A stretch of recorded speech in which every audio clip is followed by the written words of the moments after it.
Ja, fijn dat je allemaal weer kijkt naar het knippertje van Frenske. Tieners en pubertjes, die huppelen dik wat onervaren rond, hè. Ja, maar ze hebben toch moeilijk.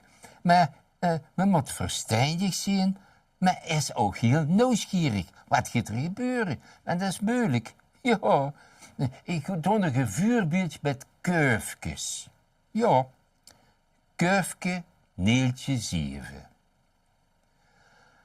Al de stiertjes, groot en klein, keken geer naar Neeltje 7. En dat vond de jongveers fijn. Ja, ze animeerde heel bedreven.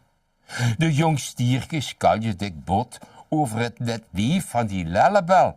Vooral als het treintje met de vod en de flinke uier maat XXL.